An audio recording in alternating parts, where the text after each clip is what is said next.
আল্লাহ তাআলা কিয়ামতের কঠিন ময়দানে যেদিন স্বামী স্ত্রীকে চিনবে না, স্ত্রী স্বামীকে দেখে পালিয়ে যাবে, বন্ধু বন্ধুরে চিনবে না, পীর সাহেব মুরিদরে চিনবে না, মুরিদ পীর সাহেবরে চিনবে না, দলের কর্মী তার নেতারে চিনবে না, নেতা তার কর্মীরে চিনবে না, বন্ধু বন্ধুরে দেখে পালাবে। এই কঠিন মুহূর্তে সূর্যটা মাথার কাছে চলে আসবে, জমিনটা তামার জমিন হবে, আজকের জমিনের মতো নয়। মানুষ ঘর্মাক্ত, ক্লান্ত, শ্রান্ত মাথার মগজগুলো কানের ছিদ্র আর নাকের ছিদ্র দিয়ে বেয়ে বেয়ে পড়বে। বিশ্বনবী ফরমান, কিয়ামতের ওই কঠিন ময়দানে 7 শ্রেণীর ব্যক্তিকে রব্বুল আলামিন তার আরশের নিচে ছায়া দিবেন। তার মধ্যে প্রথম শ্রেণীর ব্যক্তি হলো ইমামুন আদিল, যে ইনসাফের সাথে বিচার করে, যে জাস্টিস সমাজে সার্ভ করে, যে সুশাসন নিশ্চিত করে, ওই ইমামুন আদিল। আদিল শব্দটা বুঝছেন না? ইন্নাল্লাহা ইয়া'মুরু বিল আদল, পাইছেন? আদিল। 7 শ্রেণীর ব্যক্তিকে আল্লাহ তাআলা সুশীতল আরশের নিচে ছায়া দিবেন, যেদিন তার দেয়া ছায়া ছাড়া কোনো ছায়া থাকবে না। এর প্রথম হচ্ছে ইমামুন আদিল, ন্যায়পরায়ণ শাসক। চিল্লায় বলেন সুবহানাল্লাহ। আবার বিশ্বনবী বললেন, ইন্নাল মুকসিতিনা ইনদাল্লাহি আলা মানাবিরা মিন নূর আন ইয়ামিনির রহমান। কিয়ামতের দিন যারা ন্যায় পরায়ণ হিসেবে আল্লাহর সামনে দাঁড়াবে, কিয়ামতের দিন রব্বুল আলামিন তার আরশের ডান দিকে ওই ন্যায় পরায়ণ লোকদের জন্য আরশের ডান দিকে একটা নূরের মিম্বারে তাদেরকে বসার সুযোগ করে দিবে। আল্লাহর আরশের ডান দিকে ন্যায় পরায়ণ লোকদের জন্য আল্লাহ তাআলা নূরের মিম্বার বানাবে। 4টে কেন কথা মনে করেছেন? আল আদাল, জাস্টিস। ইন্নাল্লাহা ইয়া'মুরু বিল আদল। আল্লাহ তাআলা এই আদালতের নির্দেশনা দেন, সুবিচার, সুশাসন। প্রিয় ভাইয়েরা, এটা আমরা বাংলাদেশে চাই কি চাই না? এই যে অরাজকতা, এই যে অন্যায়, এই যে জুলুম, এই যে ইনকনসিস্টেন্সি, সমাজের অসঙ্গতির প্রধান কারণ জাস্টিস নাই, সুবিচার নাই, সুশাসন নাই। শেষবারের মতো আওয়াজ করে বলেন তো, আমরা বাংলাদেশে আদল চাই কি চাই না? তাহলে প্রথম নির্দেশনা শেষ। আল্লাহ তাআলা তোমাদেরকে আদলের আদেশ দেন। এরপরে আল্লাহ বললেন, আমি তোমাদেরকে ইহসানের আদেশ দেই। ইন্নাল্লাহা ইয়া'মুরু বিল আদলি ওয়াল ইহসান।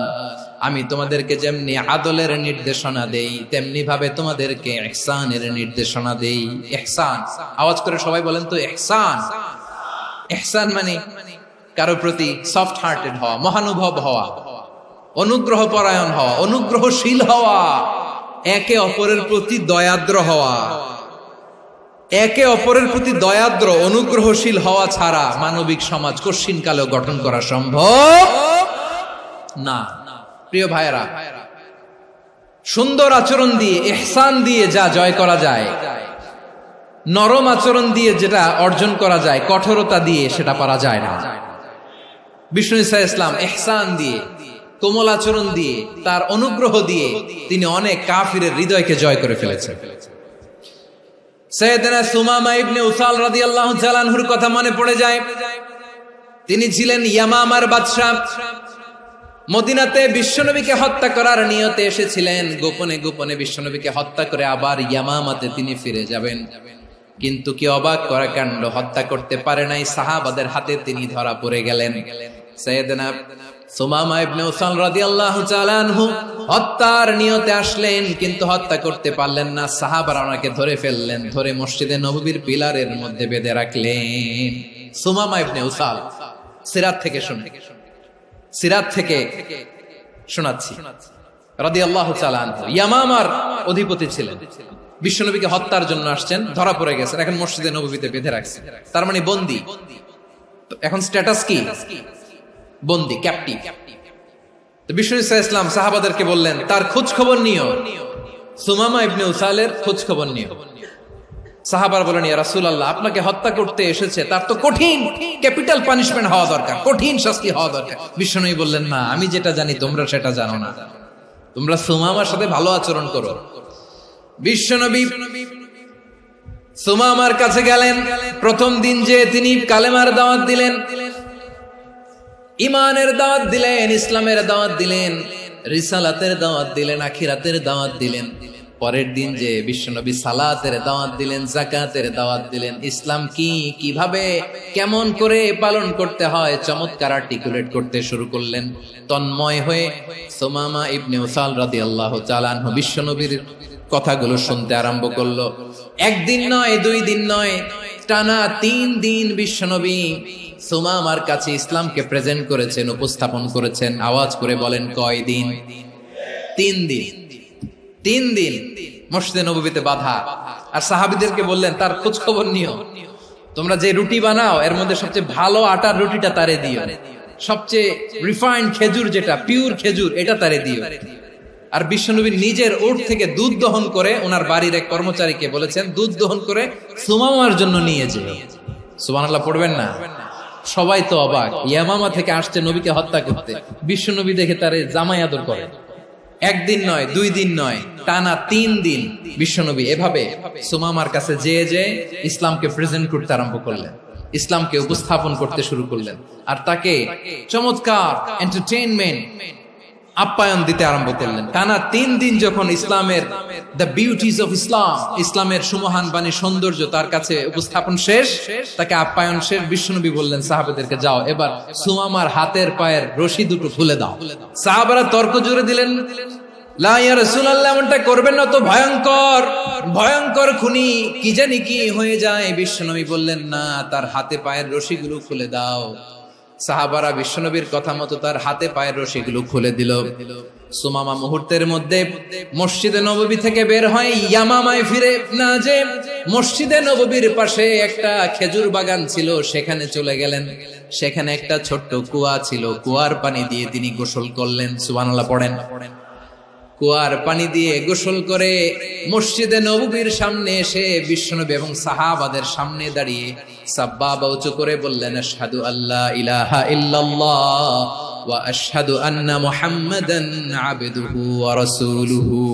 আমি সাক্ষ্য দিচ্ছি আল্লাহ ছাড়া কোনো ইলাহ নাই, আর মুহাম্মদ আল্লাহ তাআলার প্রেরিত বান্দা এবং রাসূল। প্রিয় ভাইয়েরা, ইহসান দিয়ে যা জয় করা যায়, কঠোরতা দিয়ে সেটা কঠিনকালেও জয় করা যায় না। আওয়াজ করে বলেন, ঠিক কি না? এবার সুমামা দাঁড়িয়ে বলে, ওগো নবী, আমি তো কালিমা পড়ে মুসলমান হয়ে গেলাম, এবার শোনেন, এই মুহূর্তের আগে আপনার চেহারার চাইতে নিকৃষ্ট কোনো চেহারা আমার কাছে ছিল না, কিন্তু শাহাদা পাঠ করার পরে আপনার চেহারার চাইতে উত্তম শ্রেষ্ঠ কোনো চেহারা আমার কাছে আর নাই। ও নবী, আজকের দিনের আগে ইসলাম ধর্মের চেয়ে নিকৃষ্ট অপছন্দনীয় কোনো ধর্ম আমার কাছে ছিল না, কিন্তু এই মুহূর্ত থেকে ইসলামের চেয়ে সেরা শ্রেষ্ঠ পছন্দনীয় কোনো ধর্ম আমার কাছে নাই। নবী গো, আজকের দিনের আগে মদিনার চাইতে অপছন্দনীয় নিকৃষ্ট কোনো শহর আমার কাছে ছিল না, কিন্তু এই মুহূর্তের পর থেকে মদিনার চাইতে কোনো শ্রেষ্ঠ শহর আমার জানা নাই। সে ছিল গমের বড় ডিলার, গম বেচতো। কি বেচতো? তার গম কিনে মক্কার লোকেরা রুটি খাইতো। সে ঘোষণা দিল, আজকে থেকে মক্কাবাসীদের জন্য সব গম আমি হারাম করে দিলাম, মক্কাবাসী এখন না খেয়ে মরে। সুবহানাল্লাহ পড়বেন না? মক্কাবাসী বিশ্বনবীর কাছে আসলেন, এসে বললেন, মুহাম্মদ, আমরা তো তোমার ভাই, তোমার চাচা, তোমার ভাতিজা, তোমার আত্মীয়, তুমি সুমামারে বলো সে যেন আবার গমের সাপ্লাই মক্কার জন্য অনুমতি দিয়ে দেয়। বিশ্বনবীর অনুমতি ক্রমে সুমামা আবার মক্কাতে গম পাঠাতে শুরু করলো। পড়েন সুবহানাল্লাহ। ইহসান, ইহসান দিয়ে আপনি যেটা জয় করতে পারবেন, you can win the heart of your enemies. ইহসান দিয়ে আপনি আপনার শত্রুর হৃদয়কে জয় করতে পারবেন। এজন্য আল্লাহ বললেন, ওয়া আনফিকু ফি সাবিলিল্লাহি ওয়া লা তুলকু বিআইদিকুম ইলাত তাহলুকা ওয়া আহসিনু ইন্নাল্লাহা ইউহিব্বুল মুহসিনিন। তোমরা আল্লাহর রাস্তায় দান করবে আর নিজেরা নিজেদেরকে ধ্বংসের হাতে ঠেলে দিও না। তোমরা একে অপরের প্রতি ইহসান করবে, কারণ ইহসানকারীদেরকে আল্লাহ বড় ভালোবাসেন। সুবহানাল্লাহ পড়েন। আবার সূরা রহমান আল্লাহ বললেন, হাল জাযাউল ইহসানি ইল্লাল ইহসান ফাবিআইয়ি আলা, সবাই পড়েন ফাবিআইয়ি আলাই রাব্বিকুমা তুকাযযিবান। ইহসানের প্রতিদান হিসেবে ইহসানি হয়। বিশ্বনবী সুমামার প্রতি যেমন ইহসান করেছেন, সুমামাও ঠিক তেমন ইহসান ফিরিয়ে দিয়েছে। ঠিক কিনা বলেন? তাহলে এক নম্বরে হচ্ছে আদ, ন্যায় বিচার। দুই নম্বরে সবাই বলেন ইহসান, সদাচরণ। ইহসান দুই ধরনের প্রিয় ভাইরা, ইহসান ফিল ইবাদা, ইহসান ফিল মুআমালা। ইহসান ফিল ইবাদা হচ্ছে একাগ্র অনুভবে ইবাদতে ডুব দেওয়া, এর নাম ইবাদতের ইহসান। সুবহানাল্লাহ পড়ুন। বিশ্বনবী বলেন ইহসান মানে কি জানো নাকি? হাদিসে জিবরিলে সাইয়েদনা জিবরিল আলাইহিস সালাম বিশ্বনবীকে বললেন আখবিরনি আনিল ইহসান। নবী আমাদেরকে বলেন ইহসান মানে কি? বিশ্বনবী বললেন আনতা আবুদাল্লাহ কাআন্নাকা তারাহু ফাইন লাম তাকুন তারাহু ফাইন্নাহু ইয়ারাক। ইহসান মানে হলো এমন ভাবে তুমি আল্লাহর সামনে নিজেকে উজাড় করে ইবাদত করবে, তুমি ভাববে তুমি আল্লাহকে দেখতে পাচ্ছ। আর এটা যদি ভাবা তোমার জন্য কঠিন হয়ে যায়, অন্তত এতটুকু তুমি ভাববা যে আল্লাহ তোমাকে দেখতে পাচ্ছেন। ঠিক কিনা বলেন? ও আমার বীর চট্টলার ভাইয়েরা, কেউ যেটা দেখে না সেটা দেখে কে? এই বিশ্বাস হৃদয়ের মধ্যে আছে? নামাজে যখন দাঁড়ান এই ফিলিংসটা আনা যাবে? এসা পর্যন্ত যে আমরা হায়াত পাবো কোনো গ্যারান্টি আছে? সবাই আওয়াজ করে বলেন গ্যারান্টি আছে? গ্যারান্টি নাই। এজন্য বিষ্ণু ইসলাম বলেছে এমন ভাবে নামাজে দাঁড়াও, ইবাদত করো, মনে করো হতে পারে এটাই আমার জীবনের শেষ নামাজ। পারফর্ম দ্য সালাহ as if this is your last and final prayer.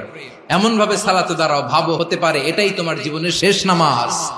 এমন ভাবে নামাজে দাঁড়াও, ভাবো এটাই শেষ নামাজ। তাহলে নামাজে একাগ্রতা বাড়ায় দিবে কে? ফলে ইবাদতের ইহসান আমাদের অর্জিত হবে। আর মুআমালাতে ইহসান হলো, বিশ্বনবী বলেন ইন্নাল্লাহা তাবারাকা ওয়া তাআলা كتب الإحسان على كل شيء فإذا قتلتم فأحسنوا القتلة وإذا ذبحتم فأحسنوا الذبح وليحد أحدكم شفرته وليرح ذبيحته। ইহসান দুই ধরনের, আওয়াজ করে বলতে হবে কয় ধরনের? একটা হচ্ছে ইহসান ফিল ইবাদা, ইবাদতে ইহসান। ইবাদতে ইহসান কি? একাগ্র অনুভব দিয়ে ইবাদত করা, মন প্রাণ দিয়ে ইবাদত করা। আর মুআমালাতে ইহসান কি? সব কাজে, দৈনন্দিন কাজে, কর্মে, সামাজিক অ্যাক্টিভিটিতে কোমলতা প্রদর্শন করা, অনুগ্রহের সাথে সবকিছু করা। আল্লাহ তাআলা ইন্নাল্লাহা তাবারাকা ওয়া তাআলা কাতাবাল ইহসানা আলা কুল্লি শাই, তিনি সবকিছুর ব্যাপারে ইহসানকে আবশ্যক করেছেন। সবকিছু, মুমিনের সব কাজে ইহসানের পরশ থাকবে। ওয়া ইযা কাতালতুম ফাহসিনুল কিতলা, বিষ্ণুই বলেন তুমি যখন কাউকে হত্যা করো ইহসানের সাথে করো। সুবহানাল্লাহ পড়বেন না?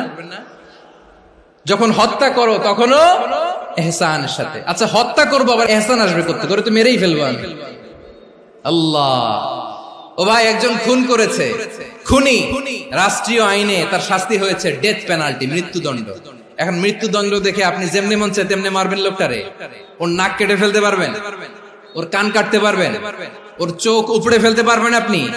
যেমন মন চায় তার অঙ্গহানি করা যাবে না। ইহসানের সাথে তাকে হত্যা করো। সুবহানাল্লাহ, this is Islam, this is the true essence of Islam. ওয়া ইযা যাবাহতুম ফাহসিনু যাবহা, যখন জবাই করবে তখনও ইহসানের সাথে জবাই করো। করব জবাই, ওইখানেও নাকি ইহসান। আচ্ছা কুরবানির দিন আমরা পশুগুলোরে কি করি বলেন? সবাই আওয়াজ করে জবাই। জবাই মানে তো এটারে মেরেই ফেলতেছি, একটু পরে তো টুকরো টুকরো করে গোশতগুলো খাবো, এটা তো খাবো, এটা তো মেরেই ফেলবে। বিষ্ণু বলে না, জবের মধ্যেও, মুমিনের জবের ভেতরেও ইহসানের পরশ থাকা চাই। যখন জবাই করবে প্রাণীটাকে হাত পা টাইট করে বেঁধে নাও, ছুরিটাকে শার্পেন করে নাও, ধারালো করে নাও, যাতে অল্প সময়ে জবাইটা হয়ে যায়, প্রাণীটা যাতে কম কষ্ট পায়। সুবহানাল্লাহ পড়ে। দিস ইজ কল্ড ইহসান। আল্লাহ তাআলা যেমনি আদলের আদেশ করেছেন, ন্যায় বিচার, জাস্টিস এনশিওর করতে বলেছেন, সমাজে ইহসানের ব্যবহার, ইহসানের অনুশীলন তিনি করতে বলেছেন। এজন্য মুমিনের প্রতিটি কাজে, আমার চট্টগ্রামের ভাইয়েরা আমার দিকে তাকান, খেয়াল করে শুনুন, মুমিন জীবনের প্রতিটি কাজে ইহসানের পরশ থাকা চাই। আমরা যেন আমাদের পরিবারের প্রতি ইহসান করি, আমরা যেন আমাদের কর্মচারীদের প্রতি ইহসান করি, আমরা যেন আমাদের কলিগদের প্রতি ইহসান করি, আমরা যেন আমাদের ভাইদের প্রতি ইহসান করি। মুমিন জীবনের প্রতি কাজে ইহসানের পরশ থাকার দরকার আছে না নাই? কথা বুঝতে পেরেছেন? তাহলে আল্লাহ তাআলার তিনটা আদেশ ছিল, কয়টা গেল? প্রথমে কি ছিল? আদল। 2 নম্বরে, 3 নম্বরে রব্বুল আলামিন বললেন ওয়া ইতাইযিল কুরবা, নিকটাত্মীয়দেরকে দান করো। নিকট আত্মীয়দেরকে দাও, যারা তোমাদের ব্লাড কানেকশনের আত্মীয় তাদেরকে তোমরা দাও। এখানে জেনারেলি বললেন দাও, কি দিব সেটা তিনি এখানে বলেন নাই, সেটা তিনি সূরাতুল ইসরার মধ্যে বলেছেন। আল্লাহ বলেন ওয়া আতিযাল কুরবা হাক্কাহ, নিকট আত্মীয়দেরকে তাদের অধিকার, তাদের প্রাপ্য তোমরা বুঝিয়ে দাও। দেখেন, একটা শান্তির সমাজ, একটা সমৃদ্ধ সমাজ, একটা মানবিক সমাজ গঠনের জন্য আল্লাহ তাআলা বেশি না, মাত্র 3টা অর্ডার, 3টা ভার্ডিক্ট তিনি জারি করেছেন। 1 নাম্বার সুশাসন, ন্যায় বিচার। 2 নাম্বার ইহসান। 3 নাম্বার নিকটাত্মীয়, যারা কাছের, তোমার ভেরি ক্লোজ রিলেশনশিপে আছে, তাদেরকে দাও। দাও, দিলে বাড়িয়ে দেয় কে? অনেকে দিতে চায় না, কৃপণতা করে। দিলে বাড়ায় দেয় কে? ও মিয়া, মদিনার মধ্যে সবচাইতে গরিব সাহাবী ছিল বেলাল রাদিয়াল্লাহু তাআলা আনহু। ওনার এন্টায়ার অ্যাসেট, সম্পদের পরিমাণ কতদূর জানেন? একটা লুঙ্গি। বেলাল রাদিয়াল্লাহু তাআলা আনহু, ওনার টোটাল ওয়েলথের এস্টিমেশন হচ্ছে মাত্র একটা লুঙ্গি। একটা লুঙ্গি, টোটাল ওয়েলথ এস্টিমেশন, টোটাল সম্পদের পরিমাণ বেলাল রাদিয়াল্লাহু তাআলা আনহুর কি ছিল? ওই বেলাল রাদিয়াল্লাহু তাআলা আনহুকে বিষ্ণু ইসলাম বলেছেন আনফিক ইয়া বেলাল, ও বেলাল তুমিও দাও। ওয়ালা তাখশা মিন যিল আরশি ইখলালা, আরশের অধিপতির তো কোনো ঘাটতি নাই, তুমি দিলে ওই আল্লাহ তোমারে বাড়ায় দিবে। এজন্য আমার প্রিয় ভাইয়েরা, দিলে কমে না, দিলে বাড়ে। অনেকে ধরে রাখে, নতুন কিছু নিতে পারে না, হাত দিয়ে যেটা ধরে রেখেছেন এটা দিয়ে দেন, বড় একটা ধরার সুযোগ পাবেন। জোরে বলেন ঠিক কিনা? রব্বুল আলামিন বললেন 3 নাম্বার আদেশ হলো তোমাদের প্রতি সমাজটারে কেমন করে মানবিক সমাজ, সুন্দর সমাজ গড়বা। 3 নাম্বার আদেশ হলো ওয়া আতিযাল কুরবা হাক্কা, নিকটাত্মীয়দেরকে তাদের প্রাপ্য বুঝিয়ে দাও। এই নিকটাত্মীয়দেরকে তাদের অধিকার বুঝিয়ে দেওয়া, প্রাপ্য বুঝিয়ে দেওয়াতে আমাদের গাফলতি আছে না নাই? অনেকে দেখবেন অনেক আল্লাহওয়ালা, তাহাজ্জুদ গুজার, সেজদা দিতে দিতে কপালে কালো দাগ ফেলে দিছে, সে তার বোনের হকটা আদায় করে নাই, আছে না নাই? অনেক বড় হাজী সাহেব, বিশাল লম্বা দাড়ি, ছেলেরে সব দিয়ে দিছে, মেয়েরে কিছু দেয় নাই, মেয়ের হক আদায় করে নাই, আছে না নাই? এই হাজী সাহেবেরা, এই আল্লাহওয়ালারা কিয়ামতের ময়দানে আটকে যাবে। আপনি অন্যের অধিকার নষ্ট করেছেন, তাদের রাইটস কে ভায়োলেট করেছেন। এজন্য আল্লাহ তাআলা বলেন, কারো অধিকার যদি কেউ নষ্ট করে, ওই সমাজটা মানবিক সমাজ কঠিনকালেও হতে পারে না। এজন্য 3 নম্বর আল্লাহ বললেন ওয়া ইতাইযিল কুরবা, নিকটাত্মীয়দেরকে দাও। কি দিবা? তাদের অধিকার দিয়ে দাও। বোনের অধিকার বুঝিয়ে দাও, মেয়ের অধিকার বুঝিয়ে দাও, ফুফুর অধিকার বুঝিয়ে দাও। দেখবেন অনেক মায়েরা ছেলের পাতে মুরগির রান দেয়, মেয়ের পাতে দেয় মুরগির ঠ্যাং। তো মেয়ের কি মুরগির রান খেতে মনে চায় না? মনে চায় না? এমনটা করা যাবে না। নিকটাত্মীয়দেরকে অধিকার দিয়ে দাও, নিকটাত্মীয়ের সাথে সুসম্পর্ক রাখো। আদেশটা কার? এজন্য প্রিয় ভাইয়েরা, জীবনে যদি বারাকা অর্জন করতে চান, নিকটাত্মীয়দের সাথে সুসম্পর্ক রাখতে হবে, তাদের জন্য উপহার পাঠাতে হবে। বিশ্বনবী বলেন লা ইয়াদখুলুল জান্নাতা কাতে, যে ব্যক্তি আত্মীয়তার সম্পর্ককে ছিন্ন করে দেয়, সে কঠিন কালেও আল্লাহর জান্নাতে ঢুকবে না। আপনি কি এটারে সহজ হাদিস মনে করছেন? এটা সহজ কথা? আপনি ভাবছেন আপনার নামাজ আপনারে বাঁচাতে পারবে, আপনার রোজা বাঁচাতে পারবে, আপনার তাহাজ্জুদ আপনারে বাঁচাতে পারবে? অধিকার নষ্ট করলে কিছুই আপনারে বাঁচাতে পারবে না। এজন্য নিকট আত্মীয়দেরকে দিতে হবে বেশি বেশি। বিশ্বনবী বলেন ইন্না সাদাকাতা আলাল মিসকিনি সাদাকা ওয়া আলা যির রাহিমি ইসনাতান সাদাকাতুন ওয়া সিলা। মিসকিন রে দান করলে শুধু দানের সওয়াব হয়, নিকট আত্মীয়কে দান করলে 2টার সওয়াব হয়, সাদাকার সওয়াব হয়, আবার আত্মীয়তার বন্ধন অটুট রাখার সওয়াব হয়ে যায়। আবার বিশ্বনবী বললেন মান সাররাহু আইয়ুবসাতা লাহু ফি রিজকিহি ওয়া ইনসালাহু ফি আসারিহি ফালইয়াসিল রাহিমা। যে ব্যক্তি তার রিজিকের প্রশস্ততা চায় আর হায়াতে বরকত চায়, সে যেন তার আত্মীয়ের সাথে সুসম্পর্ক রাখে। আমার প্রিয় চট্টলার ভাইয়েরা, আমাদের রিজিক বাড়ুক, এটা আমরা চাই কি চাই না? সবাই চান? হ্যাঁ, আমাদের রিজিকে প্রশস্ততা আসুক, চাই কি চাই না? আমাদের হায়াতে বরকত আসুক, আমরা চাই কি চাই না? এই দুইটা যদি চান তাহলে নিকটাত্মীয়দের সাথে সুসম্পর্ক রাখবেন। পারবেন? তাহলে সমাজটারে মানবিক সমাজ বানায় দিবে কে? তিনটা আদেশ চলে গেল। 1 নম্বরে কি ছিল? 2 নম্বরে, 3 নম্বরে নিকটাত্মীয়দেরকে দান। আল্লাহ তাআলা তিনটা জিনিসের যেমনি আদেশ করেছেন, অনুরূপভাবে তিনটা বিষয় তিনি বারণ করেছেন, নিষেধ করেছেন, ওগুলোর কাছেও যাওয়া যাবে। রাব্বুল আলামিন বলেন, ওয়ায়ানহা আনিল ফাহশাই ওয়াল মুনকারি ওয়াল বাগি। আমি যেমনি তিনটি বিষয়ে আদেশ করলাম, অনুরূপভাবে তিনটি বিষয়ে বারণ করলাম, নিষেধ করলাম। আমার 1 নাম্বার নিষেধাজ্ঞা হলো অশ্লীলতার প্রতি। ফাহশা, ওয়ায়ানহা আনিল ফাহশা, আল্লাহ তাআলা অশ্লীলতাকে নিষেধ করেছেন। কোন জিনিসকে? সবাই বলুন, কোন জিনিসকে? যত ধরনের, যত টাইপের, যত ক্যাটাগরির অশ্লীলতা হতে পারে, সব অশ্লীলতাকে হারাম করেছেন কে? ফাহশা মানে কি? কথায়, কাজে, আচরণে, কমেন্ট, ফেসবুকের কমেন্টসে যত ধরনের নোংরামো আছে, যত ধরনের অশ্লীলতা আছে, এটাকে আরবিতে বলে ফাহশা। রাব্বুল আলামিন বলেন, কুল ইন্নামা حرم ربي الفواحش ما ظهر منها وما بطن।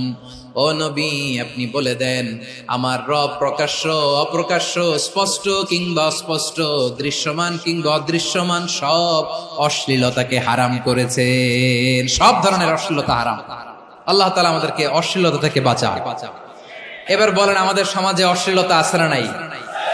অশ্লীলতা নানা ভাবে, নানা নামে, নানা মোড়কে আমাদের সমাজে আছে না নাই? সংস্কৃতির নামে, ফ্যাশনের নামে, বিনোদনের নামে, উপন্যাসের নামে, কনসার্টের নামে অশ্লীলতা আছে না নাই? আপনি দেখেছেন কনসার্ট গুলোর অবস্থা? আমাদের তরুণ তরুণীরা, আমাদের যুবক যুবতীরা, আমাদের জেনজিরা, কি অবস্থা ওইখানে? কনসার্টের নামে অশ্লীলতা আছে না নাই?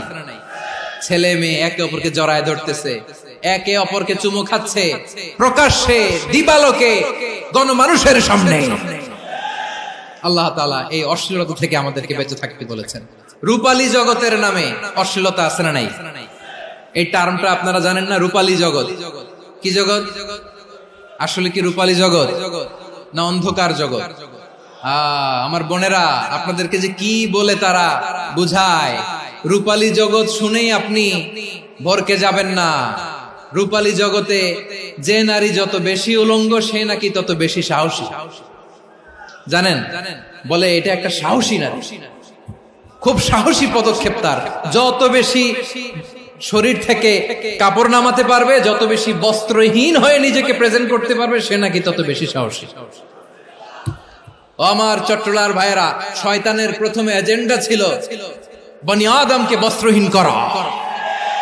সে আদম এবং হাওয়া আলাইহিস সালামকে নিষিদ্ধ গাছের ফল খাইয়ে তাদেরকে বস্ত্রহীন করেছে। এই জামিনেও সে আমাদেরকে বস্ত্রহীন করতে চাইবে। এই রূপালী জগতের নামে তারা এটা করে। আমার প্রিয় বোনেরা, আপনি জানেন না আপনার দাম কত? ওরা আপনাদেরকে বিজ্ঞাপনের সস্তা পণ্য বানাতে চায়। ওরা আপনাদেরকে ওদের ভোগের লিপসার টুলস বানাতে চায়। ওরা আপনাদেরকে দিয়ে ওদের খায়েশ পূরণ করতে চায়। এটা আপনাদের জন্য মোটেও ডিগনিটি নয়, এটা আপনাদের জন্য সম্মান নয়। আপনার সম্মান শালীনতায়, আপনার সম্মান হেজাবে, আপনার সম্মান ভদ্রতায়, আপনার সম্মান আপনার ডিসেন্ট পোশাকে। পোশাক বলে দেয় এই নারীটা ভদ্র না অভদ্র। পোশাক বলে দেয় এই মেয়েটা কোন ঘরের মেয়ে। আপনি জানেন না? আপনারা সস্তা পণ্য বানায়, ভোগের পণ্য, বিলবোর্ডে আপনাকে উলঙ্গ করে উপস্থাপন করে। এই অশ্লীলতার সাথে ইসলামের কোন সম্পর্ক? এজন্য আল্লাহ বলেন, আমি অশ্লীলতাকে হারাম করেছি। অশ্লীলতাকে হারাম করার প্রথম কারণ হলো এর মাধ্যমে মানবতাকে অপমানিত করা হয়। কারণ মানুষের সম্মান মানুষের পোশাকে। মানুষ যখন পোশাকহীন হয়ে যায়, বস্ত্রহীন হয়ে যায়, তার সম্মান কমে যায়। ঠিক কিনা?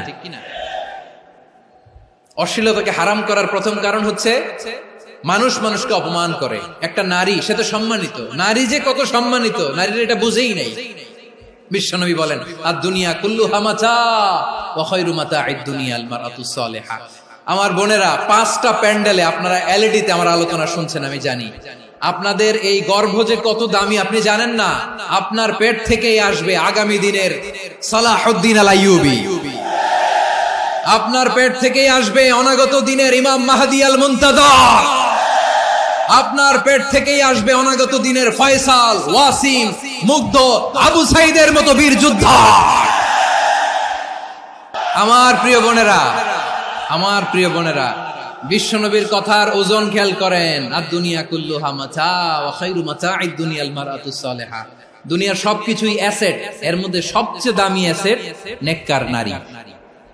আপনার গর্ভ যে কত দামি আপনি জানেন না। নিজের সময়টাকে কাজে লাগান, কোরআন পড়েন, সুন্নাহ পড়েন। আপনার অনেক দায়িত্ব ঘরে। You are the MD of your family. একটা family it's a very big institution. পরিবার একটা অনেক বড় প্রতিষ্ঠান। And you are the MD of your institution. আপনি এই পরিবারের MD, managing director of your family. এখানে আপনার কত দায়িত্ব। আপনি ছেলে মেয়েদেরকে তারবিয়া করবেন, আপনি আপনার স্বামীর জন্য ঘরটারে জান্নাতের নীড় বানাবেন, আপনার জন্য জান্নাতের ডুপ্লেক্স বাড়ি ওইখানে তৈরি করে রাখবে কে? আপনি যে কত দামি আপনি জানেন না। নারীদেরকে আল্লাহ বানিয়েছেন উচ্চতর করে, নিম্নতর নয়। নারীদেরকে ছোট্ট জিনিস দিলে এটার বড় করে দেয়।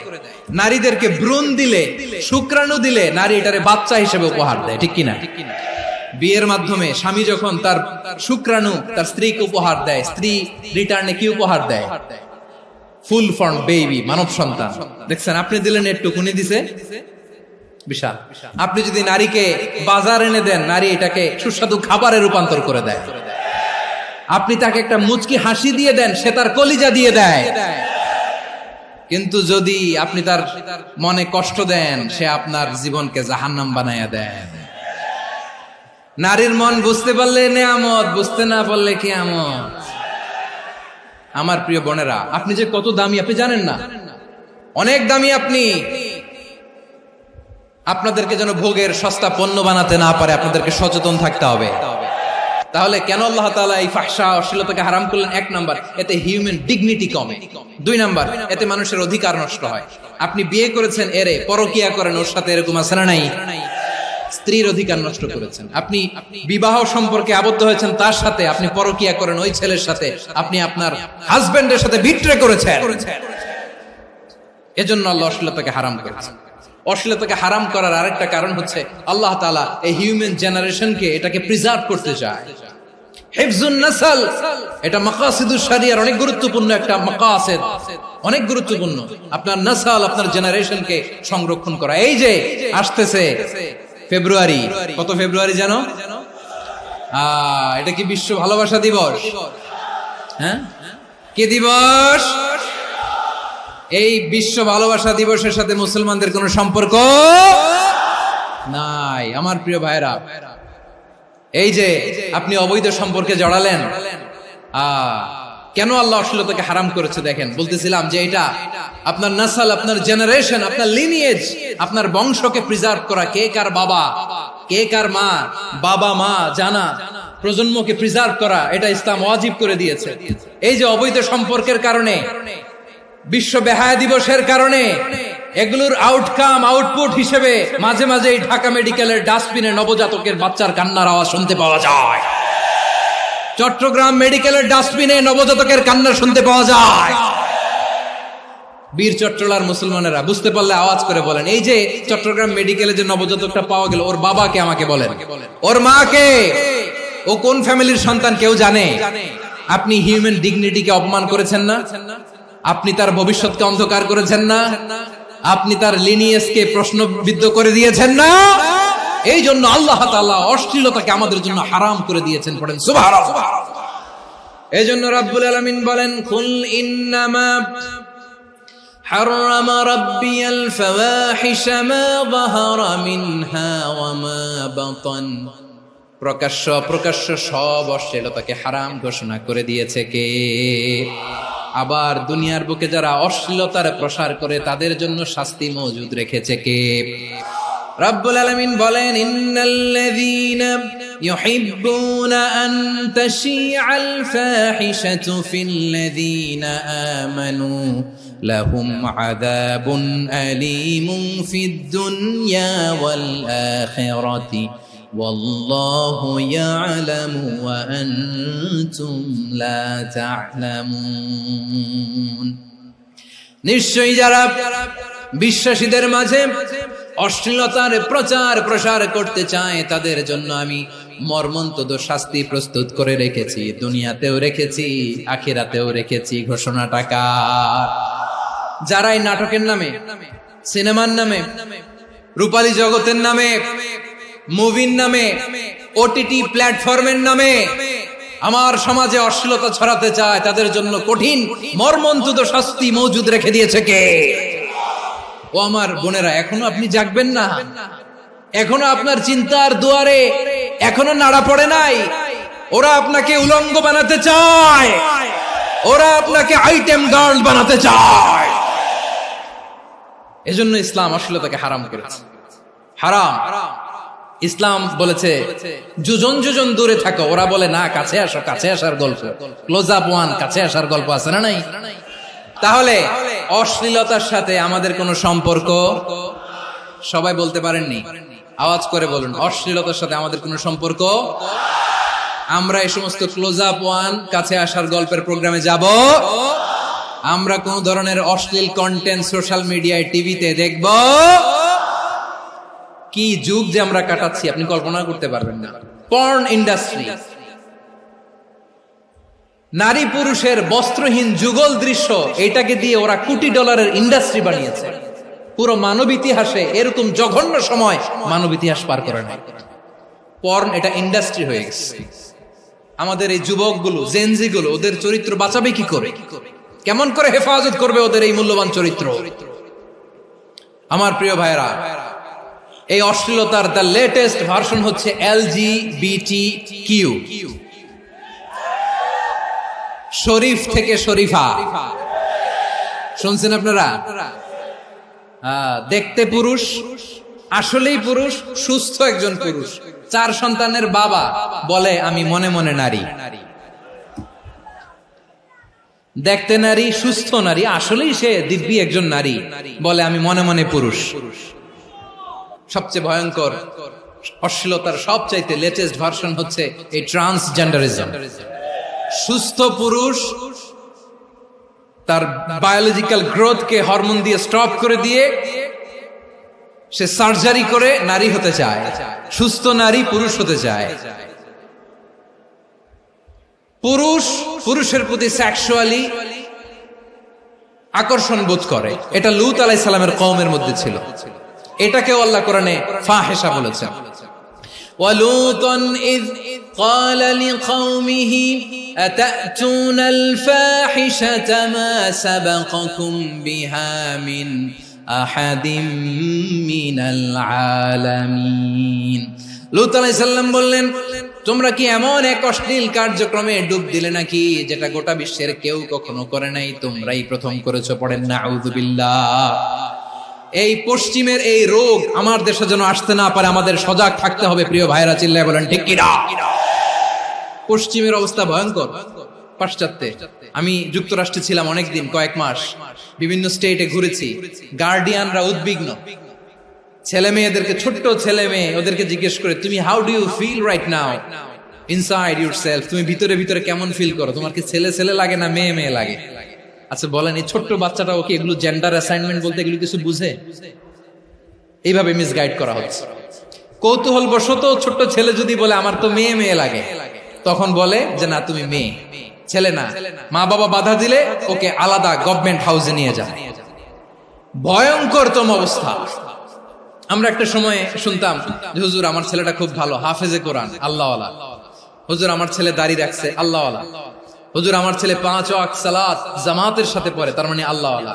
পশ্চিমে যে আমি কি শুনছি জানেন? ওরা বলে হুজুর আমার ছেলেটা ইউনিভার্সিটির একটা মেয়ের সাথে প্রেম করে, ও খুব আল্লাহওয়ালা, হুজুর দোয়া করবেন।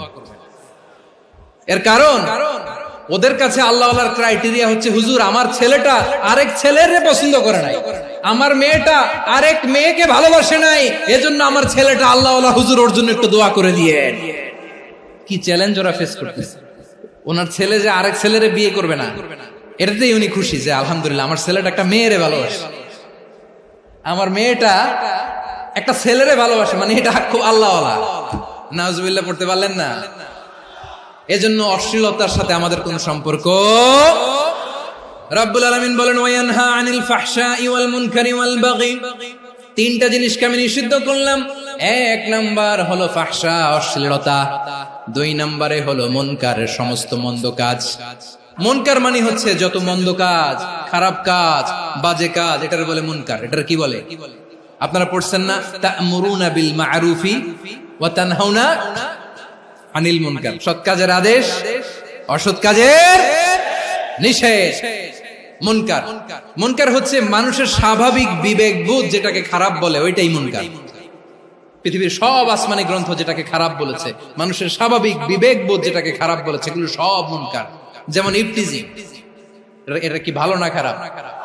মজুদদারি, খাদ্যে ভেজাল দেওয়া, ওজনে কম দেওয়া, মাছে ফরমালিন মিশানো, চাঁদাবাজি, টেন্ডারবাজি, দখলবাজি, এগুলো আমাদের স্বাভাবিক বিবেকেই বলে এগুলো খারাপ, এগুলো হচ্ছে মুনকার।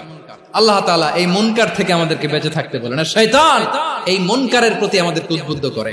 আল্লাহ তাআলা বললেন, ইয়া আইয়ুহাল্লাযীনা আমানু লা তাত্তাবিউ খুতুওয়াতিশ শাইতান ওয়া মান ইয়াত্তাবি' খুতুওয়াতিশ শাইতানি ফাইন্নাহু ইয়া'মুরু বিল ফাহশাই ওয়াল মুনকার। আল্লাহ বললেন, আমার গোলামেরা শোনো শোনো, ও আমার বিশ্বাসী বান্দারা খবরদার, তোমরা কশিনকালেও শয়তানের পদাঙ্ক অনুসরণ করবে না, কারণ শয়তান তোমাদেরকে অশ্লীলতা এবং মন্দ কাজের দিকে উদ্বুদ্ধ করে। আমাদের কাজ হচ্ছে, শয়তান আমাদেরকে যেদিকে নিতে চায় আমরা তার উল্টা দিকে যাব। শয়তান এই মন্দ কাজকে আমাদের কাছে বিউটিফাই করে, চাকচিক্যময় করে আমাদের সামনে উপস্থাপন করে। এজন্য আল্লাহ বলেন, মুনকারকে থামাতে হবে, মুনকার প্রতিরোধ করতে হবে। মুনকার প্রতিরোধের দায়িত্ব শুধু আমাদের নাকি? শুধু আপনার খতিব সাহেবের, ইমাম সাহেবের, নাকি মুসলিম উম্মার সবার? আওয়াজ করে বলুন, মুনকার, অসৎ কাজ প্রতিরোধের দায়িত্ব কার? রাব্বুল আলামিন বলেন, কুনতুম খায়রা উম্মাতিন উখরিজাত লিন-নাসি তা'মুরুনা বিল মা'রুফি ওয়া তানহাউনা আনিল মুনকার। তোমাদেরকে শ্রেষ্ঠ জাতি করে জমিনের মধ্যে আবির্ভূত করা হয়েছে, যাতে করে তোমরা জমিনের ভেতরে সৎ কাজের আদেশ করতে পারো আর অসৎ কাজের নিষেধ করতে পারো। উম্মাহ, কুনতুম খায়রা, তাহলে গোটা উম্মার দায়িত্ব, এটা বুঝতে পারছেন তো? আচ্ছা, আরো নিচে আসেন। এরপরে আল্লাহ বললেন, শুধু উম্মাহ না, এই জমিনের রাজত্ব আমি যাদের হাতে দেই, এই জমিনের মালিক আমি যাদেরকে বানিয়ে দেই, যাদেরকে আমি সরকারের দায়িত্ব দেই, তাদেরকেও মুনকার প্রতিরোধের দায়িত্ব দিয়েছে কে? আল্লাহ বলেন, যারা ক্ষমতার মসনদে বসেছে তাদেরকে 4 দফা কর্মসূচি আমি আল্লাহ দিলাম। আওয়াজ করে বলেন, কয় দফা? আল্লাহ বলেন, আল্লাযীনা ইম্মাক্কান্নাহুম ফিল আরদি আকামুস সালাতা ওয়া আতাউয যাকাতা ওয়া আমারু বিল মা'রুফি ওয়া নাহাউ আনিল মুনকার ওয়ালিল্লাহি আকিবাতুল উমুর। যারা এই জমিনের উত্তরাধিকার হয়েছে তারা 4 দফা কর্মসূচি নিয়ে সামনে আগাবা। সালাত কায়েম করবা, যাকাত আদায় করবা, সৎ কাজের আদেশ দিবা, অসৎ কাজ থেকে মুনকার প্রতিরোধ করবা। আদেশটা কার? আমার প্রিয় চট্টলার ভাইরা, পুরো উম্মার দায়িত্ব মুনকার প্রতিরোধ করা, সরকার প্রধানের দায়িত্ব মুনকার প্রতিরোধ করা। এরপর আল্লাহ বলেন, প্রতিটা ফ্যামিলির যিনি প্রধান, সিইও, বাবা, প্রত্যেক বাবারও দায়িত্ব এই মুনকার প্রতিরোধ করা। আওয়াজ করে বলেন, ঠিক কি না? যেমনটি সাইয়েদনা লোকমান আলাইহিস সালাম ওনার কলিজার টুকরা সন্তানকে আদেশ করেছেন, ইয়া বুনাইয়া আকিমিস সালাতা ওয়া'মুর বিল মা'রুফি ওয়ানহা আনিল মুনকার। পড়েন সুবহানাল্লাহ। বাবা ছেলেকে সবক দিচ্ছে। লোকমান আলাইহিস সালাম ছেলেকে বলতেছে, ওরে আমার কলিজার টুকরা সন্তান, ওরে আমার বাছা, নামাজ কায়েম করবা, সৎ কাজের আদেশ দিবা, আর মুনকার প্রতিরোধ করবা, অসৎ কাজ, সমাজ থেকে খারাপ কাজকে ঝেঁটে বিদায় করে দিবা। তাহলে দেখেন আমি স্টেপ বাই স্টেপ নামলাম। পুরা উম্মার দায়িত্ব, জমিনের উত্তরাধিকারী আল্লাহ যাদেরকে বানিয়েছেন সরকার, তাদের দায়িত্ব, প্রতিটি ফ্যামিলির প্রধানের দায়িত্ব। এরপরে বিশ্বনবী বলেন সচেতন প্রতিটি মুসলিমের দায়িত্ব সমাজ থেকে মুনকারকে উৎখাত করা। বিশ্বনবী বলেছেন, মান রাআ মিনকুম মুনকারান ফালিয়ুগাইয়িরহু বিয়াদিহি ফাইন লাম ইয়াস্তাতি ফাবিলিসানিহি ওয়া ইন লাম ইয়াস্তাতি ফাবিকলবিহি ওয়া যালিকা আযআফুল ঈমান। সমাজে যে মুনকার দেখবে, খারাপ কাজ দেখবে, সে যেন হাত দিয়ে সেটাকে থামায়। আমার প্রিয় ভাইরা, না থামালে আমরাই ডুববো শেষমেশ। আমাদের বাঁচার জন্য হইলেও থামাইতে হবে। রব্বুল আলামিন বলেন, ওয়াত্তাকু ফিতনাতাল লা তুসিবান্নাল্লাযীনা যালামু মিনকুম খাসসা। ও আমার গোলামেরা, ওই আযাবকে ভয় করো যে আযাব যখন আমি জমিনের বুকে পাঠাই শুধু জালেমদেরকেই মারি না, আলেমদেরকেও মারি।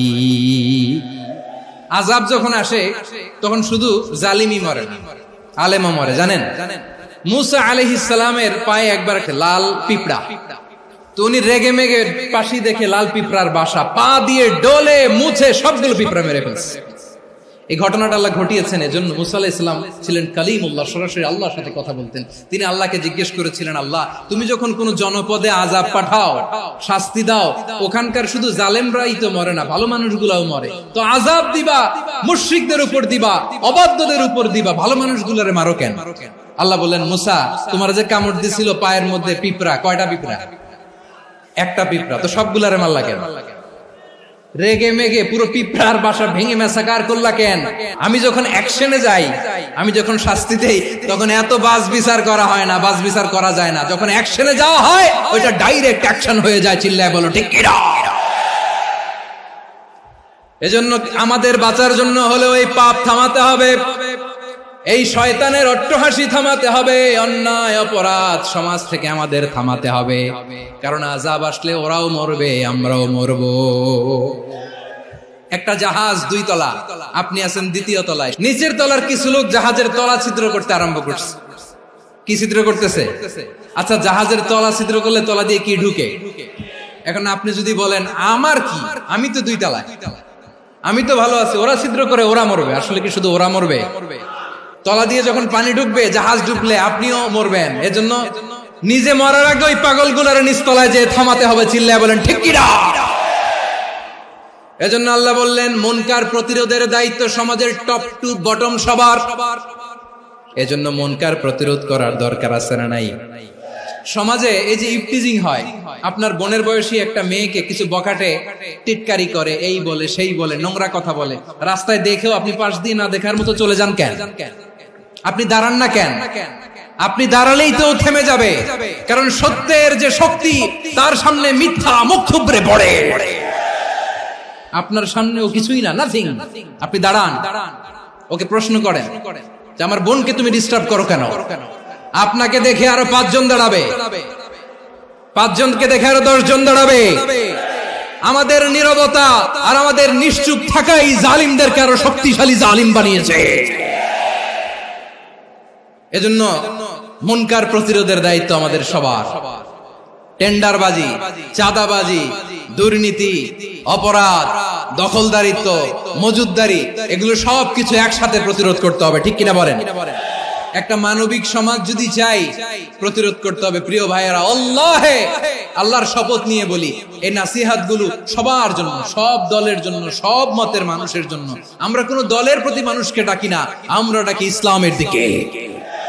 সব দলের, সব মতের, সব মানুষদেরকে আমরা আহ্বান জানাই, আসুন আমরা একটা সুন্দর সমাজ বিনির্মাণ করি। এই যে নতুন বাংলাদেশের এক সুযোগ এসেছে, আর জীবনে হয়তো আসবে না, সামনের 100 বছর এই সময় আসবে না। আসুন দেশটাকে আমরা সাজাই, আসুন আমরা দুর্নীতি বন্ধ করি, আসুন আমরা চাঁদাবাজি বন্ধ করি, আসুন আমরা দখলদারিত্ব বন্ধ করি, আসুন আমরা এক দল আরেক দলকে নিশ্চিহ্ন করার যে রাজনীতি, এটা বন্ধ করি। সব দলের প্রতি আমার আহ্বান, আমরা চাঁদাবাজ মুক্ত বাংলাদেশ চাই, জুলুম মুক্ত বাংলাদেশ চাই, ফ্যাসিজম মুক্ত বাংলাদেশ চাই, গুণ খুন খারাপি মুক্ত বাংলাদেশ চাই, আমরা নতুন ভোরের বাংলাদেশ চাই। ওই বাংলাদেশ পাওয়ার জন্য মুনকার প্রতিরোধে, অন্যায় প্রতিরোধে যদি বাঘের বাচ্চার মতো, আবু সাইদের মতো দুই হাত উঁচু করে বুককে টান টান করে প্রসারিত করে দাঁড়াতে হয়, রাজি আছে মুসলমান?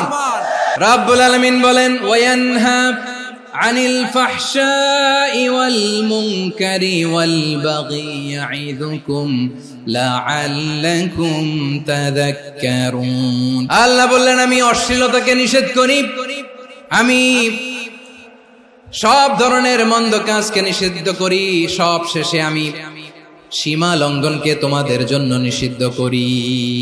নিষিদ্ধ করেছেন কয়টা জিনিস?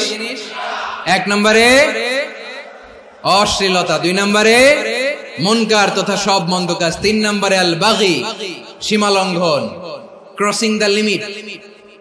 সীমা লঙ্ঘন করা ভালো না। We all should know all limits. চিল্লায় বলেন ঠিক কিনা?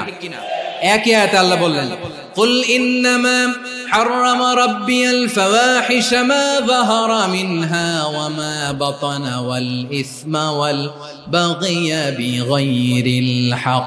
অন্যায় ভাবে যে অবাধ্য হয়, যে সীমা লঙ্ঘন করে, তাদেরকেও আমি এটা হারাম করে দিলাম।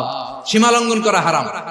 আল্লাহ বারবার বারবার আমাদেরকে ওয়ার্নিং দেয়। যখন আমরা থামি না তখন আল্লাহ ধরে, আর যখন ধরে তখন ছাড়ে না। ধরে ধরে ধরে না, ধরলে আল্লাহ। ফেরাউনকে কিন্তু হুট করে ধরে নাই, আপনারা জানেন 9 বার ওয়ার্নিং দিয়েছে। ফেরাউনকে আল্লাহ তাআলা ওয়ার্নিং দিয়েছিল কয়বার? রাব্বুল আলামিন বলেন, ওয়ালাকাদ আতাইনা মূসা 9 আয়াতিন বাইয়িনাত। 9টা মুআজিজা দেখিয়েছি, 1 2 3 বারবার এইভাবে রিমাইন্ডার, ওইভাবে রিমাইন্ডার, এইভাবে নসিহত, ওইভাবে দাওয়া। ফাকুলা লাহু কাওলান লাইয়িনা, নরম করে বলো, সফট করে বলো, যত ওয়ে হতে পারে দাওয়া মেথডোলজি। মুসা আলাইহিস সালামের সব অ্যাপ্লাই শেষ, 10ম বারে যে আল্লাহ ধরছে। 10ম বারে যে ধরেছে। এজন্য আল্লাহ বলেন, আমি সীমা লঙ্ঘনকে পছন্দ করি না। কোরআনের অন্য আয়াতে বাগীকে বলা হয়েছে আল ইতিদা। সীমা লঙ্ঘন যারা করে তাদেরকে আল্লাহ বলেছেন মুতাদিন। ওয়াকাতিলু ফি সাবিলিল্লাহিল্লাযীনা ইউকাতিলুনাকুম ওয়া লা তা'তাদু ইন্নাল্লাহা লা ইউহিব্বুল মুতাদিন। আমি সীমা লঙ্ঘনকারীদেরকে কোশ্চিনকালেও পছন্দ করি না। আমরা যেন সীমা লঙ্ঘন না করি, রাজি আছেন তো? যে কোনো ক্ষেত্রে ইবাদতে যেন সীমা লঙ্ঘন না করি। অনেকে আমরা ইবাদতে সীমা লঙ্ঘন করে ফেলি। বিশ্বনবী সাল্লাল্লাহু আলাইহি ওয়াসাল্লাম যেটা শিখিয়েছেন, এর বাইরে যে অতিরিক্ত বুজুর্গ হতে চায়, এরকম আছে না নাই? কোন ক্ষেত্রেই সীমা লঙ্ঘন করা যাবে, এমনকি যুদ্ধ ক্ষেত্রেও না। বিশ্বনবী সাল্লাল্লাহু আলাইহি ওয়াসাল্লাম বলেন, খবরদার যুদ্ধ ক্ষেত্রেও সীমা লঙ্ঘন করো না। কি সুন্দর ইসলাম আমরা পেয়েছি। বিশ্বনবী বলেন, খবরদার যুদ্ধের ময়দানে কোনো নারীর গায়ে হাত তোলো না, কোনো শিশুর গায়ে হাত তোলো না, কোনো গবাদি পশু হত্যা করো না, কোনো শস্য ক্ষেত্র ধ্বংস করো না, ইবাদতরত অন্য ধর্মের কোনো সন্ন্যাসীর গায়ে হাত তোলো না। বলেন সুবহানাল্লাহ। তাহলে আমরা সীমা লঙ্ঘন করতে পারবো? প্রিয় ভাইরা, একটা সুখী, সমৃদ্ধ, শান্তির সমাজ, মানবিক সমাজ যদি আমরা গঠন করতে চাই, আমাদের আল্লাহর দেয়া কয়টা আদেশ মানতে হবে বলেন দেখি? আর বেঁচে থাকতে হবে কয়টা জিনিস থেকে? আল্লাহর আদেশ কি? 1 নাম্বার আদাল, ন্যায়পরায়ণতা। আমরা সুবিচার, সুশাসন, ন্যায় বিচার চাই কি চাই না? 2 নম্বরে কি ছিল? মাশাআল্লাহ, আমরা যেন সবার প্রতি দয়া পরবশ হই, ইহসান করি। 3 নম্বরে কি ছিল? নিকটাত্মীয়দের দান করা, তাদের অধিকার প্রাপ্য বুঝিয়ে দেওয়া। পাশাপাশি 3টা জিনিস থেকে আল্লাহ বারণ করেছেন, নিষেধ করেছেন। তার প্রথমটা ফাহশা, অশ্লীলতা।